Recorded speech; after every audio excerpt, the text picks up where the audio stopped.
What is a social movement? According to Deanne and McAdam, social movements are the actors of central conflicts in society, embodying fundamental oppositions regarding the direction of the historical process. They represent a peculiar type of collective action characterized by identity, solidarity, and the attempt to break limits of compatibility of a given system. According to Eitzen and Stewart's, the life of a social movement happens in four stages. 1.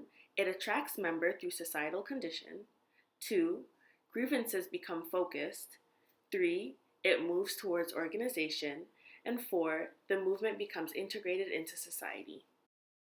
Not to sound sappy, but I like to wear my hair nappy, free of perms, relaxers, the heat of straightening combs, too reminiscent of hot days under the master.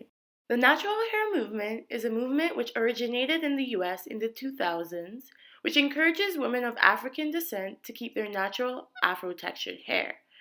For centuries to present, black women feel pressure to straighten their natural hair to appeal to white Eurocentric standards and prevent themselves from jeopardizing their social mobility and employment opportunities. Nappy is a term that has been used to emphasize the difference of European hair and African hair in a derogatory way. Today, many black women reclaim the word and identify as a nappy girl.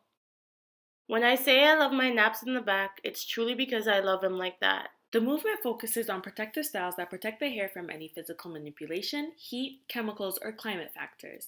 Throughout the emergence of the movement, we've seen development of natural hair businesses who create products that cater to the natural curls and coils of black women in society.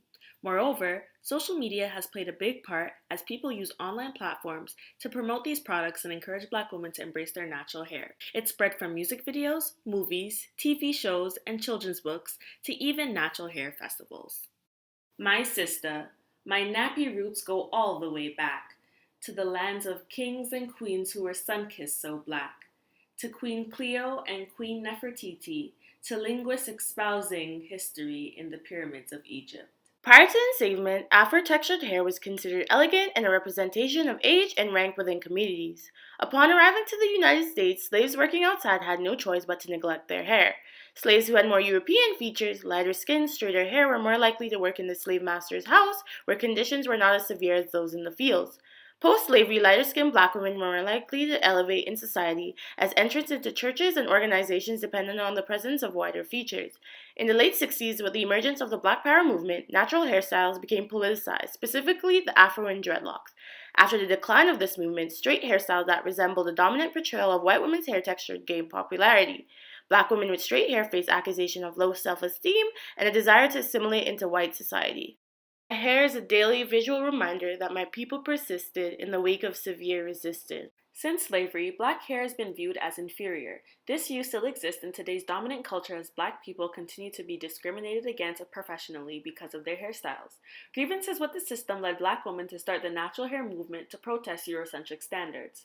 Original motivations of the movement was to lead a healthier, more resource-conscious lifestyle, as boxes of perm brands had cautionary labels of extreme health risks. In addition, many black people choose to go natural because it's become trendy and to acknowledge their heritage and display cultural pride. My hair is a physical representation of my beliefs, so you'll know about me before I speak.